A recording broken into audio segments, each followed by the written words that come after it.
Al menos 21 opositores arrestados en un mes entre aspirantes a la presidencia, líderes políticos, empresarios y periodistas.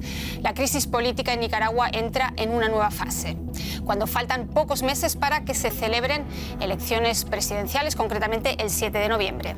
Daniel Ortega se aferra al poder, va por su cuarto mandato y no le tiembla el pulso a la hora de aprobar leyes para callar a la prensa o encarcelar a la oposición. Tampoco parecen impresionarle al líder sandinista los llamados de la Unión Europea, las sanciones de Estados Unidos o las advertencias de la OEA. Nosotros, en A Fondo, nos preguntamos, ¿qué esperanza queda para la democracia en Nicaragua?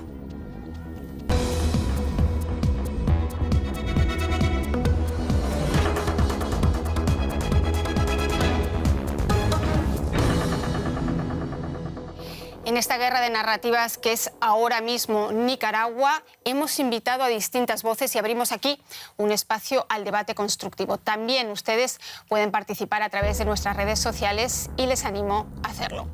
Eso sí, nos acompañan hoy en el estudio, en Berlín, Isabel Noathausen, es coordinadora de proyectos en Centroamérica de Inkota Netzwerk, una ONG alemana. Isabel dice que las elecciones en Nicaragua se celebran sin garantías mínimas y ofrecen pocas esperanzas de un pronto fin a la crisis de derechos humanos.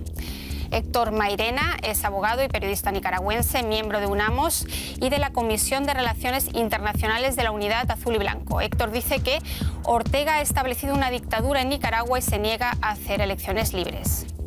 Y Yorlis Gabriela Luna nos acompaña por Skype desde Nicaragua, es escritora, investigadora y forma parte del equipo formador de una asociación de campesinos nicaragüenses. Yorlis dice que Nicaragua está lleno de esperanza que se materializa en una vida pobre pero con dignidad. Por eso la población no huye masivamente como en el Triángulo Norte de Centroamérica. Bienvenidos a los dos, bienvenidos a Yorlis, bienvenidos a ustedes.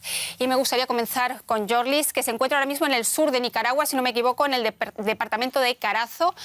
Yorlis, hablas de una población que vive con dignidad, pero donde ahora mismo se criminaliza a la oposición, a la disidencia. ¿Puede haber elecciones libres el próximo 7 de noviembre? Sí, muchas gracias. ¿Me escuchan? Le escuchamos perfectamente. Gracias por invitarme. Sí, yo trabajo aquí con diferentes organizaciones campesinas y lo primero es que hay que aclarar que no es una relación de Daniel Ortega, es una cuestión de una relación bilateral entre Estados Unidos y Nicaragua.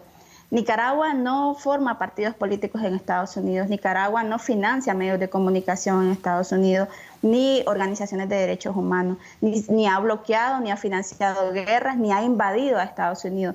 En cambio, Estados Unidos sí a Nicaragua.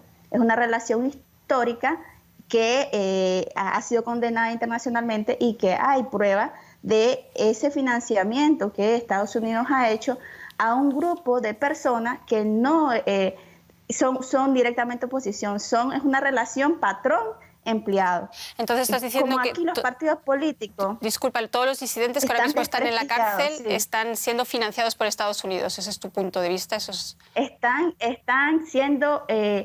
aquí como los partidos políticos por toda la historia han sido desprestigiados, entonces Estados Unidos cambió su estrategia y financió y creó toda una red de derechos humanos, de medios de comunicación que pasaban por la familia Chamorro. Si hablamos de dictadura, la familia Chamorro tiene 9 presidentes en la historia de Nicaragua, todos que han sido puestos y que ellos han obedecido a la política exterior y a lo que Estados Unidos ha pedido en Nicaragua, 9 presidentes. Es una de las familias más oligarcas que quedó desde la conquista, desde la época de los españoles, una de las familias más ricas de Nicaragua y...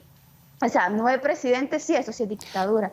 Entonces, a través de una de sus organizaciones se creó una red de financiamiento que pasaba no solamente por medios de comunicación, organizaciones de derechos humanos, para medios audiovisuales en las redes sociales para crear precisamente esta otra narrativa. Yorlis, perdona que te interrumpa, luego podemos entrar a ver el clan de los Chamorro. Lo mismo que estás comentando se dice también del clan de los Ortega, la posesión de medios de comunicación. Antes me gustaría dar la palabra a los otros invitados en la ronda para que nos expongan también sus puntos de vista. Héctor Mairena no habla de grises claramente, sino que habla directamente de una dictadura en el caso de Ortega. La dictadura de Daniel Ortega se ha establecido gradualmente desde el año 2007, cuando Ortega regresó al gobierno por las elecciones del 2006. Desde el año 2007, Ortega inició el desmontaje de la institucionalidad democrática que se había venido construyendo en Nicaragua, inició un proceso acelerado de concentración de poder en él y en su círculo, y particularmente en su esposa. Y en el 2014 hizo aplicar unas reformas constitucionales que elevaron a la categoría constitucional esa concentración de poder. En el año 2018 estalló una crisis que fue brutalmente reprimida. Más de 350 asesinados, más de 100.000 exiliados, han pasado por las cárceles del régimen más de 3.000 nicaragüenses, y en este mismo momento, aunque hay 21 personas que han sido secuestradas en el último mes, hay un total de 138 nicaragüenses presos por razones políticas. Vamos a verlo a continuación con más detalle. Me gustaría también hablar con Isabel Nordhausen, que es la alemana en esta ronda, que estuvo por última vez en 2019, si no me equivoco, en Nicaragua, y que habla en su cita de entrada de la crisis de derechos humanos que hay ahora mismo en Nicaragua. ¿Cómo has visto tú el país cambiar en estos últimos años en que has estado viajando a Nicaragua? ¿Se produce esa crisis de derechos humanos que dices tú, o el secuestro del que está hablando Héctor, o por el contrario es un tema, como dice Jorlis, que tiene que ver más con una relación Estados Unidos-Nicaragua? Bueno, primero, muchas gracias por la invitación también. Sí, como Inkota-Netzwerk, que es la ONG donde trabajo yo, que tenemos proyectos en Nicaragua con contrapartes locales que son organizaciones de la sociedad civil nicaragüense, y llevamos ya trabajando con ellos hasta como 30 años, y sí vimos que desde el 2018, cuando empezó toda la protesta en contra del régimen de Ortega. Una protesta que empezó siendo una protesta estudiantil, básicamente, ¿no? Sí, es cierto. Y sí, vimos que desde entonces los espacios de la sociedad civil en Nicaragua han bajado muy masivamente y en muy poco tiempo. También hay, por ejemplo, el organismo internacional Cívicos, que está haciendo un monitoreo, y según ellos, en Nicaragua la sociedad civil está suprimida. Y sí, en los años anteriores nunca hemos tenido esos problemas que ahora con, por ejemplo, en 2018, a finales del año. O sea, que realmente en estos últimos 3 años se ha visto ese empeoramiento. Sí, muchísimo empeoramiento. Hasta han prohibido o han quitado la personalidad jurídica de 2 anteriores contrapartes nuestras. Han llegado de noche, la Policía Nacional llegó de noche a sus oficinas para sacar documentos, han llevado camionetas, computadores, siguen en sus oficinas y las utilizan para sus propios beneficios ahorita. Y sí, también con las nuevas leyes que en el octubre del año pasado hay esa nueva ley de 1040, que es de agentes extranjeros, que todas las ONGs en Nicaragua que reciben fondos del extranjero tienen que registrarse. Antes de que sigas, porque eso lo vamos a ver a continuación, quisiera que nos detuviéramos en los secuestros que decía Héctor, en las detenciones de las últimas semanas durante el mes de junio, porque 5 aspirantes presidenciales, 8 líderes políticos, banqueros y periodistas. El gobierno ha barrido las voces críticas del país, incluso los últimos símbolos del movimiento sandinista, acusados de lavado de dinero y traición a la patria por difundir falsas narrativas y amparados por las leyes que aprobaron durante este último año y que oíamos mencionar ahora mismo. Veamos. Los periodistas en Nicaragua están siendo perseguidos por la policía, son golpeados, detenidos y reciben amenazas. Te advierten que te conocen, que saben dónde vivís. Algunos colegas incluso les amenazan de muerte. En Nicaragua está teniendo lugar una verdadera cacería política. En la mira están los ciudadanos críticos, los periodistas y los políticos. Desde comienzos de mes fueron detenidos o encarcelados los 5 candidatos con mayores posibilidades para las presidenciales de noviembre. Algunos grabaron videos previendo su posible desaparición. Si están viendo este video es porque he sido incomunicado o capturado. La ola de detenciones en Nicaragua también incluye a antiguos compañeros de armas del presidente Daniel Ortega, como a Víctor Hugo Tinoco, quien fue vicecanciller del país y compañero sandinista. Su hija, Cristian Tinoco, acusa al régimen de ser peor que el de la pasada dictadura nicaragüense.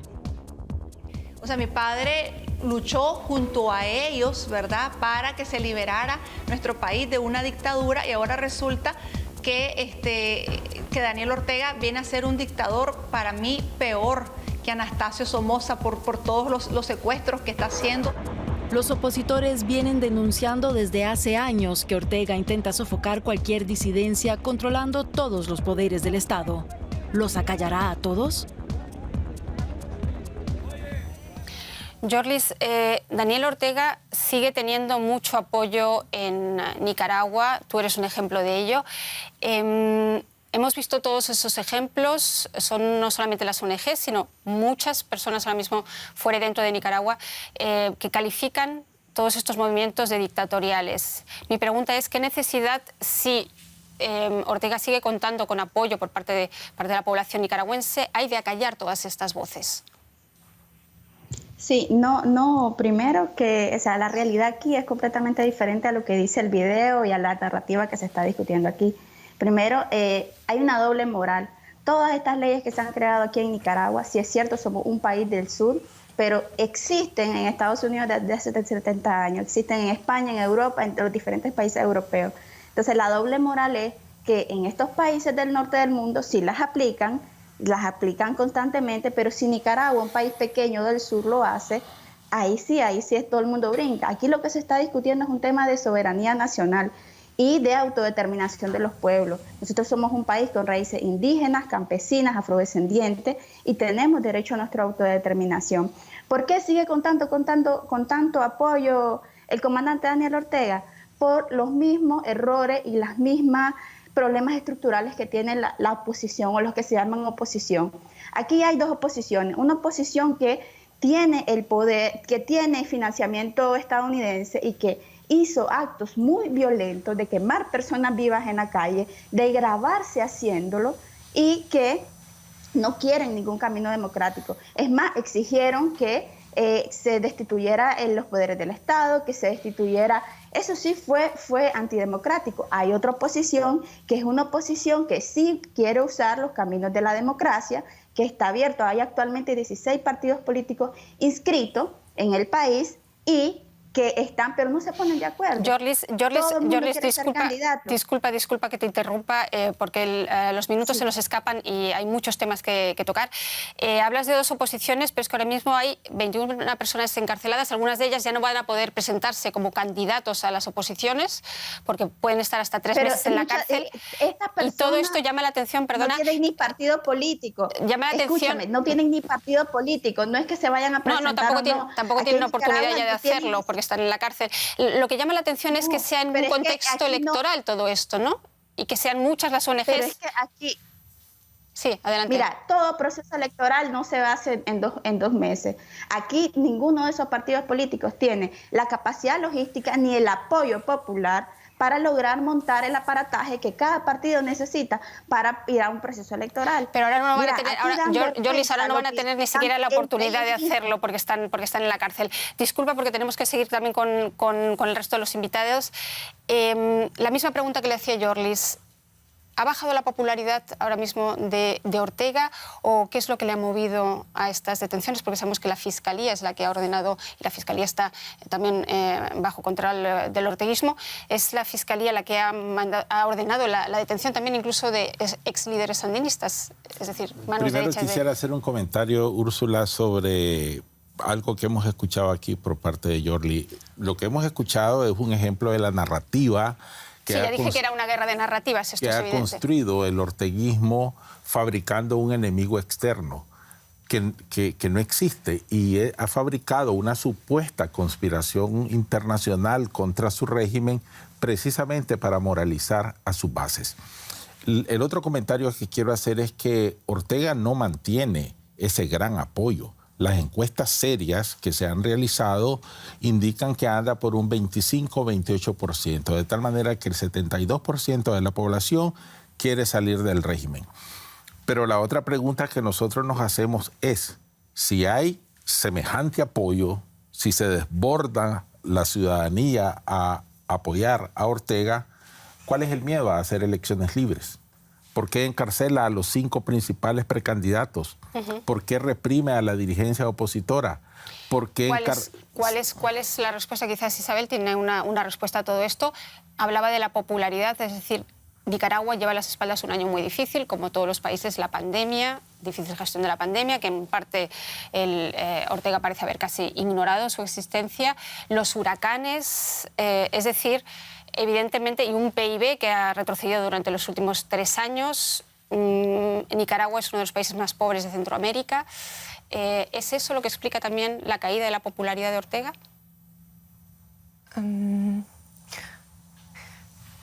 ¿O quizás Héctor? Sobre todo porque en los últimos 3 años Ortega ha enfrentado de manera violenta a la población y creo que la crisis política y la crisis de los derechos humanos es lo que más ha afectado la credibilidad que en algún momento llegó a tener Ortega sobre la base del clientelismo político que había construido con los fondos de la ayuda petrolera venezolana que privatizó en los 10 años anteriores para desarrollar alguna inversión social y fabricarse un clientelismo político. Pero ahora anda por el 20-25%, como decía. Entonces hay temor en Ortega a hacer elecciones libres. Por eso está haciendo lo que está haciendo. Yorlis, vuelvo a ti. Dora María Teles es excombatiente sandinista, tiene un fuerte peso simbólico en Nicaragua. Hugo Torres, la Fiscalía ha ordenado la detención de ambos. ¿Cómo se explica desde Nicaragua la detención de ambos líderes sandinistas? Todo apunta, y es el análisis que hacen muchos expertos, a que realmente Ortega tampoco acepta la contradicción dentro de sus propias filas. ¿Cómo lo ves tú? Mira, es que si realmente aquí en Nicaragua, antes de pasar a la pregunta de Dora María, si realmente aquí en Nicaragua estuviéramos en esa crisis social, política tan profunda como los plantean allá los panelistas, yo que estoy aquí, que vivo aquí, que trabajo aquí en el campo con comunidades, te digo, y que viajo por Centroamérica, que conozco la realidad centroamericana, si aquí estuviéramos en esa crisis, ¿por qué es el Triángulo del Norte que huye masivamente? ¿Por qué? Entonces les pregunto, si dicen que es clientelismo político, les hablo de cifras. El 60% de la infraestructura hospitalaria se ha construido en estos 10 años. Eso no es clientelismo político, es restitución de derechos.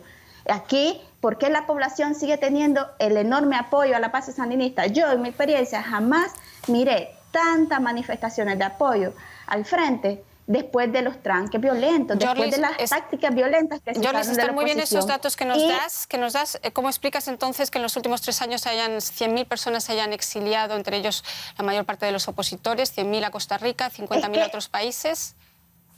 Es que realmente los datos también. Mira, aquí cuando en el 2018 la narrativa te decía que habían más de 300 muertos, y después la población comenzó a hacerse videos diciendo yo no estoy muerto, yo estoy vivo, y después contaban entre los muertos a militantes sandinistas, a policías. 100.000 exiliados son muchos. Escúchame, exiliados, ¿no? Pero es que te estoy diciendo de que igual pasó en el 2018, se hablaba de tantos miles de personas, y que realmente cuando empezabas a ver la realidad en las cifras, porque ahí en las cifras está el error, contaban a todos, contaban personas que nada tenían que ver, personas que eran muertes por causa común, personas militantes sandinistas, hasta el descaro de contar a la militancia sandinista, poner a los mismos policías. Entonces las mismas cifras que te dice la oposición, nosotros sí tenemos cifras demostradas, cifras que ve la gente, que lo mira, que lo siente. Muy bien. En derechos humanos. Yorlis, muchísimas gracias. No. Tenemos otros dos invitados, y uno de ellos estuvo en 2018 en Nicaragua. Isabel, ¿cómo lo viviste tú en el 2018? ¿Realmente había miedo, había ganas de salir al exilio, o la única alternativa? Sí, había una violencia brutal. Yo estuve ahí en mayo, por ejemplo, había la masacre del Día de las Madres, que en este mismo día han matado a 19 personas, y entre ellos la mayoría jóvenes estudiantes, y por balas en la cabeza con armas de de guerra, entonces había como francotiradores que estaban posicionados esperando a las manifestaciones para matar, y hay informes de organismos internacionales de derechos humanos independientes que han reportado todas estas violaciones de derechos humanos y que no se puede justificar. ¿Y cómo es el trabajo de las ONGs desde entonces? Quiero decir que precisamente esa nueva ley que se aprobó en diciembre, lo comentabas antes, lo avanzabas, obliga a registrarse a todas las ONGs que perciben fondos del exterior como agentes extranjeros. ¿En qué medida limita eso el trabajo de las ONGs, por ejemplo, una ONG alemana en Nicaragua? Sí, todos nuestros contrapartes se tienen que registrar, y eso significa también que ya no pueden hacer ninguna actividad política, después tampoco pueden, ya no tienen derechos a participar en las elecciones, cosas así. Y la ley en sí es ilegítimo. Hay unas organizaciones que han hecho un recurso de amparo. O directamente han suspendido sus actividades, como la fundación de Cristina Chamorro, ¿no? Sí, exacto. Y otras organizaciones, bueno, aquí en Alemania hay también, ya desde la historia, muchas organizaciones que trabajan o que apoyan a proyectos en Nicaragua, y cuando entró en vigencia esa nueva ley, se hizo un mapeo anónimo aquí en Alemania, viendo cómo está afectando a todas las contrapartes de las organizaciones alemanas. Y sí, se vi que muchas organizaciones nicaragüenses tienen graves problemas, que no reciben en este proceso de registro, como que no sale con éxito, tienen que llegar muchas veces al Ministerio de Gobernación, cada vez con nuevos requisitos, con nuevas solicitudes de cambio. Es como que dejan, que el gobierno le deja en un limbo legal para... De hecho, es una de las razones por las cuales, como decía, suspenden sus actividades, y directamente hay activistas como Cristina Chamorro, que están ahora también en arresto domiciliario. Antes de seguir, escuchemos también lo que dice Ortega al respecto, porque para Ortega y sus seguidores no se trata de un asalto a la pluralidad política, sino de criminales. Escuchemos. Entonces aquí no estamos juzgando a políticos, no estamos juzgando candidatos, aquí se está juzgando a criminales que han atentado contra el país, contra la seguridad del país, contra la vida de los ciudadanos, al intentar nuevamente organizar otro 18 de abril, otro golpe de Estado. Bueno, ya lo decíamos, es una guerra de narrativas, golpe de Estado para unos, represión brutal para otros. Lo ocurrido en 2018 tiene varias lecturas, pero es claro que hubo 320 muertos, como mínimo, detenidos. ¿Ha habido proceso judicial para toda esa gente? Te lo pregunto a ti como abogado. Sí, han sido procesos judiciales que desarrollan jueces que pertenecen al Poder Judicial, que es absolutamente controlado por el orteguismo. Hay que decir que el orteguismo controla todos los poderes del Estado, que en Nicaragua la independencia de los poderes del Estado no existe. Por eso yo califico al régimen de Daniel Ortega como una dictadura totalitaria, porque aplica el poder total para reprimir a la oposición. Y se fabricaron causas penales para condenar a estos 124 presos políticos que son previos a los 21 de este mes. De tal manera que están condenados en procesos viciados, y en el caso último de los 21 Úrsula secuestrados este mes, ya a ninguno de ellos se ha presentado ante sus abogados ni ante los familiares. Por eso nosotros los caracterizamos como desaparecidos, porque la dictadura no está cumpliendo los plazos que tiene y que manda la ley para presentarlos. Están secuestrados, están desaparecidos, no sabemos cómo están. Nos preocupa su integridad física, nos preocupa su vida. Y eso es una responsabilidad del régimen de Ortega. Y finalmente yo quería solamente repetir que aquí hemos escuchado una versión de la narrativa que el oficialismo ha venido diciendo desde el 2018, caracterizando como golpe de Estado las protestas sociales, y ahora la está levantando nuevamente. Por eso el dictador dice eso que acabamos de escuchar. Bueno, aquí queremos escuchar todas las narrativas. Precisamente por eso quiero volver a Yorlis. Sin menoscabar precisamente los logros sociales del sandinismo. ¿Qué queda ahora mismo desde tu punto de vista del sandinismo en Nicaragua, Yorlis? Mira, ahorita para explicar esa pregunta tengo que retomarme a lo que nosotros vivimos también aquí como pueblo, como clases populares, porque una realidad es la que vivió la clase media alta, porque aquí lo que vive Nicaragua es una guerra de cuarta intensidad. Fue un guión Jim Sharp, un guión golpe suave, donde se crean espacios donde los medios de comunicación no pueden entrar, se crean muertos, se fabrican muertos, porque yo les puedo contar todo lo que viví en las calles, en mi barrio, con los campesinos, con campesinos que desde los lugares donde la oposición, desde los tranques, les puedo decir lugares, desde el tranque del Lóvago llegaron a asesinar a don Teodoro Ruiz, lo hicieron pedacito. ¿Por qué? Porque la oposición, como no tiene base, usó la base del crimen organizado, del narcotráfico. Aquí en Nicaragua, en los territorios, te vas a los barrios y puedes hablar con la gente, y la gente lo sabe.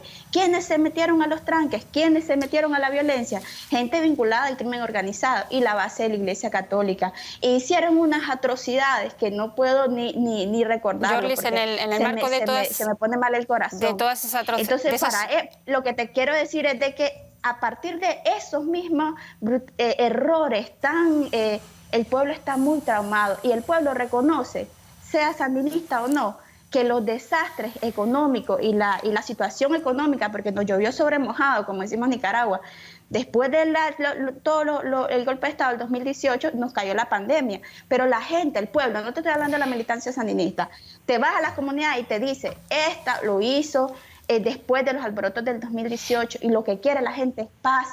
Pero eso justifica, Yorlis, eso justifica la aprobación de leyes como la ley 1055, la ley de aparentemente defensa de los derechos del pueblo, que permite detener, por ejemplo, a quien teóricamente menoscabe la soberanía del país. Eso no da mano ancha al gobierno para hacer absolutamente todo con aquellos que van en contra de lo que... Sí. Es que no es teóricamente. Estas leyes existen en Alemania, estas leyes existen en Estados Unidos desde hace 80 años, existen en los países del norte global, y aquí no es que se está haciendo teórico. No, hay evidencia. Yo les puedo compartir. Yorlis, disculpa, hay una cosa que tengo que decir claramente antes de seguir. En los países del norte global, como dices, no se detiene a 25 personas 3 meses antes de las elecciones, entre ellos candidatos con posibilidades de desbancar al presidente o al primer ministro. Es que no son candidatos, es que no son personas que tienen una relación empleado-empleador con el gobierno de Estados Unidos, que se les ha demostrado que todo el resultado de las muertes, el daño económico, la destrucción que hubo y el trauma que tiene el pueblo. No te estoy hablando de los que ganan aquí $1,000, $2,000 trabajando en ONG, te estoy hablando del pueblo que trabaja día a día, que ahorita está sembrando, que está aquí luchando. El trauma es inmenso, y son gente que financiaron, que pagaron ese golpe de Estado que se dio. Y aquí te vas, los invito a que vengan a Nicaragua y que hablen con la gente en los barrios, que hablen con la gente campesina. Yorlis, ¿y por qué la comunidad... No es la narrativa del gobierno, es la narrativa de lo que el pueblo vivió. Un golpe de Estado igualito a lo que quisieron hacer en Bolivia, internacional, disculpa, Estados Unidos, la Unión Europea, organismos, todo tipo de ONGs, tanto latinoamericanas como internacionales, están criticando muy duramente esta reciente ola de detenciones. ¿Con todo la crees justificada? Es que no es que ellos la están justificando, porque se está haciendo eco de una narrativa que se está siendo construida desde afuera del país. Muchos de esos organismos de derechos humanos, te digo, por ejemplo, la CID está completamente desprestigiada, la OEA completamente desprestigiada, los escándalos de corrupción que acaban de pasar ahorita. Entonces, te digo, por ejemplo, la CID, cuando estábamos en el 2018 aquí, agarraban y torturaban a un militante sandinista. Nosotros nos íbamos a la CID y la CID ni nos abría las puertas. Y si agarraban el dato era para ponerlo en sus listados. Entonces, aquí en el pueblo, la realidad es completamente diferente a esa narrativa que se está por alguna razón hasta los gobiernos que han apoyado el sandinismo o apoyado a Ortega le están dando la espalda. Discúlpame un momento porque me gustaría que habláramos también de la comunidad internacional. La comunidad internacional se ha puesto en marcha. Como en tantas crisis, las perspectivas de éxito son escasas. Cabe mencionar que México y Argentina, con gobiernos de izquierdas, se abstuvieron en la votación de condena en la OEA. Trataron de mediar, dicen algunas fuentes. Entre tanto, también han retirado su apoyo a Ortega. Escuchemos al presidente mexicano. Consideramos que se deben de garantizar las libertades y que no debe de haber represión en ninguna parte, ni en Nicaragua, ni en Colombia, ni en ningún país del mundo se debe optar por la fuerza. Bueno, hemos visto que el gobierno de Alberto Fernández, el gobierno de AMLO, han retirado a sus embajadores de Managua. ¿Cómo se explica también esta retirada del apoyo de los, digamos, los aliados, por lo menos en Latinoamérica, que había, bueno, todavía hay evidentemente Venezuela, Cuba, pero tanto AMLO como Alberto Fernández retiran a sus embajadores? ¿Qué es lo que ves en ello? Pues yo lo que siento con la posición que han adoptado Argentina y México es que el aislamiento de Ortega, por los crímenes que ha cometido, por la represión que ha desatado, se sigue afianzando el aislamiento incluso con gobiernos que eran más o menos cercanos como los mencionados México y Argentina. El 15 de junio se abstuvieron en la sesión del Consejo Permanente de la OEA, pero el 16 de junio ambas cancillerías emitieron un comunicado conjunto donde expresan su preocupación por la situación de derechos humanos en Nicaragua y donde dicen no puede estar encarcelando un gobierno a los opositores a los precandidatos presidenciales, y posteriormente retiraron a sus embajadores. El canciller de Ortega llamó furioso al canciller argentino reclamándole. Entonces, esto, aunque traten de negar desde el orteguismo el rechazo y el repudio que el mundo tiene contra la conducta de Ortega, es innegable. En la votación del 15 de junio, Úrsula, se lograron 26 votos en el seno de la OEA. ¿Qué puede hacer la OEA? ¿Qué puede hacer Estados Unidos? Concretamente lo hemos visto en otros países, esas sanciones selectivas, como en el caso de Venezuela, tampoco es que surtan efecto. ¿Cómo puede ejercer presión la comunidad internacional en estos momentos? Las sanciones por sí solas, pues, aunque provocan un efecto, en el caso del orteguismo hay cerca de 30 funcionarios orteguistas sancionados, 9 instituciones, incluyendo la policía de Ortega, tienen efecto. Tanto así que Ortega pasó de decir hace algunos meses, no me importan las sanciones, a quejarse de las sanciones. Y prueba de ello es que de los 5 precandidatos presidenciales que están secuestrados, a 4 de ellos le está aplicando la ley de traición a la patria, que entre otras cosas ridículas dice que es traición a la patria aplaudir, y estoy siendo literal, aplaudir. De tal manera que las sanciones sí tienen un efecto, siempre y cuando sean parte de una estrategia más global. Human Rights Watch, por ejemplo, pide a Naciones Unidas que endurezca la presión. ¿Cómo lo ves tú, Isabel? ¿Qué puede hacer la comunidad internacional en estos momentos? Sí, también veo que es súper importante que aumenten la presión y también la solidaridad. Y sí, a cara de las elecciones, por ejemplo, ya se ve que con los precandidatos presos, con el sistema electoral completamente controlado por el régimen, no van a haber elecciones libres, democráticas y observadas. Entonces, sería importante que la Unión Europea, por ejemplo, o el gobierno alemán también después no van a reconocer al Ortega como nuevo gobierno democrático, sino van a rechazar eso. Aislar entonces Aislar gobierno, sí. al gobierno nicaragüense. Vamos a ver de todas formas, porque Daniel Ortega lleva desde 2007 al mando del país, pero ese no fue su primer mandato. Hace más de 30 años que controla el poder desde que el Frente Sandinista destituyó la dictadura de la familia Somoza, sustituyendo el gobierno por uno progresista de izquierdas. Ironías de la historia. Ahora muchos analistas hablan del clan de los Ortega y le acusan de hacer lo mismo que en su día hizo el dictador Somoza. El presidente de Nicaragua, Daniel Ortega, está eliminando a sus contrincantes para asegurarse la victoria electoral. Ironías de la historia. Ortega, el revolucionario, derrocó al dictador Anastasio Somoza a finales de los años 1970 para establecer una democracia libre y plantarle cara al imperialismo. Un héroe del pueblo, una democracia que el mismo Ortega se ocupó de desmantelar. En 2018, miles de personas salieron a la calle para protestar por unas fallidas reformas a la seguridad social, pidiendo también la renuncia del presidente. Pero las protestas fueron brutalmente sofocadas, dejando 328 muertos y varios heridos. Ortega está en el poder desde 2007, pero en la práctica, según muchos analistas, mueve los hilos del país desde 1979. ¿Cuánto tiempo más lo seguirá haciendo? Jorlis, Ortega es el gobernante más longevo en América Latina. Vemos los problemas que afronta. No parece que tenga intención en ceder el mando. Entonces, mi pregunta sería, ¿qué salida ofrece ahora mismo el sandinismo, el gobierno? ¿Crees que todo pasa nuevamente por Ortega o sería quizás pues, una salida que haya un recambio al frente del gobierno en Nicaragua? Mira, lo primero decir de que no son candidatos los que están presos ni precandidatos, no tienen partido político hasta el 28 de julio, la fecha del Consejo Supremo Electoral es hasta el 28 de julio al 10 de agosto. Hay 17 partidos políticos que ya están inscritos, que ya tienen todo organizado. Ahí se va a realizar la verificación masiva, ya hay más de 25.000 fiscales en todo el país. Entonces, te hablan de elecciones justas, todas las condiciones de las elecciones están. Lo que pasa es que todo esto, la oposición no tiene la fuerza. ¿Por qué no tiene la fuerza?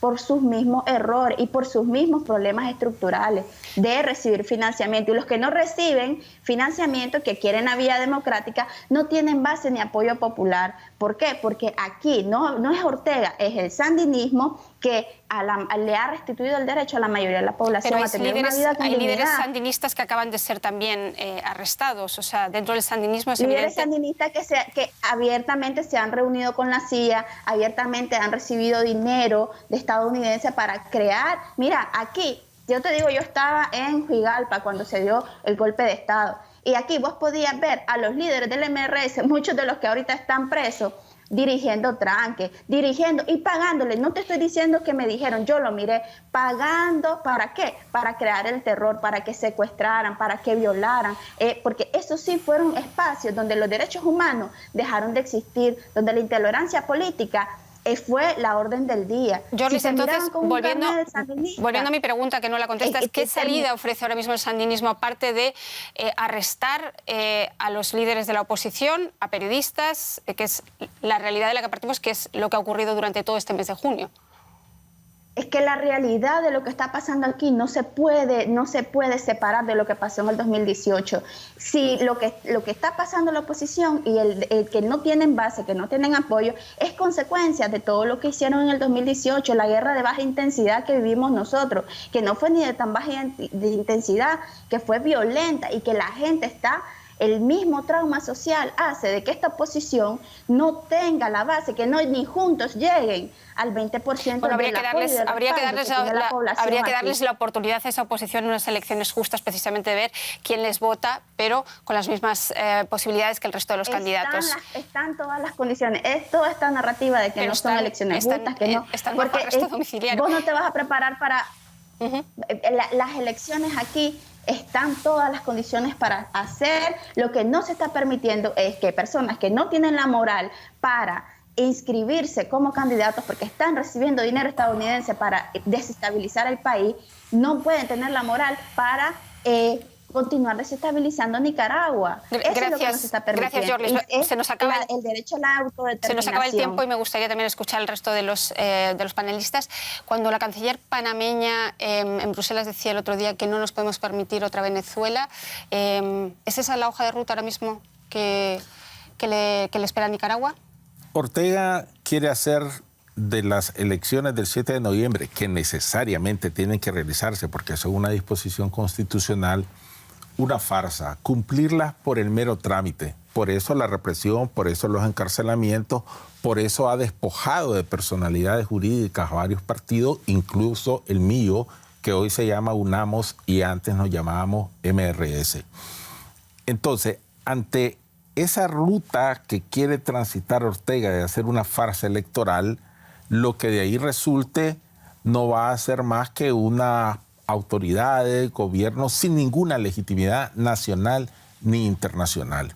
Y eso va a tener consecuencias, y eso ya lo ha advertido el Parlamento Europeo, lo ha advertido la cancillera española, lo ha advertido distintos gobiernos latinoamericanos. Y la OEA en las próximas semanas va a reunirse y va a continuar con la aplicación de la Carta Democrática. Creo yo que a eso se refiere la canciller panameña. ¿Qué puede pasar ahora desde tu punto de vista, Isabel? ¿Qué puede pasar en las próximas semanas de aquí hasta las elecciones? ¿Hay oportunidad todavía de que sean unas elecciones justas en donde realmente los candidatos se puedan presentar y los partidos también en igualdad de condiciones celebrar esas elecciones? Yo ya no creo que haya probabilidades de que las elecciones van a ser libres y democráticas. Pero sí, hay mucha gente todavía en Nicaragua que sigue resistiendo y que sigue activa y que sigue luchando para mejorar las condiciones, y desde la comunidad internacional es importante apoyar a esa misma gente, a las organizaciones de la sociedad civil para que puedan seguir luchando y sí, mantener la esperanza de que sí, en algún momento podrá mejorar la situación. Con un líder desprestigiado, porque es así, en el caso de Ortega, hay analistas que hablan de la posibilidad de que ceda la presidencia, mantengan el control de la Asamblea, eso que llaman el aterrizaje suave. ¿Lo ves como una posibilidad el próximo 7 de noviembre? Ortega ha desistido de cualquier opción que no sea mantener el poder total. Y por eso se está enfrentando incluso a la comunidad internacional. Él quiere continuar con un poder totalitario. Pero además quiero aprovechar para decir lo siguiente en nombre de la oposición nicaragüense. Nosotros mantenemos como camino la ruta democrática, la ruta cívica, aspirando a elecciones libres. Y el 7 de noviembre, Jorlis, lo siento por una frase muy escueta porque se nos acaba el tiempo, ya escuchas la música. ¿Qué va a pasar el próximo 7 de noviembre? ¿Habrá elecciones libres? El pueblo va a decidir, las elecciones son libres, el pueblo, el sandinismo está en el corazón del pueblo, el pueblo es inteligente, el pueblo sabe lo que ha pasado y reconoce que los 10 años, 12 años antes de 2018 fueron los mejores de la época de Nicaragua y de su vida, y que todo cambió a partir del 2018 y que no son los responsables. Gracias, Entonces, el pueblo juzga muy duro. Gracias. Tengo que cortarte ahí porque se nos acaba el tiempo. Gracias, Jorlis, desde Nicaragua, Isabel, y a Héctor aquí en Berlín. Muchas gracias a ustedes y hasta la próxima.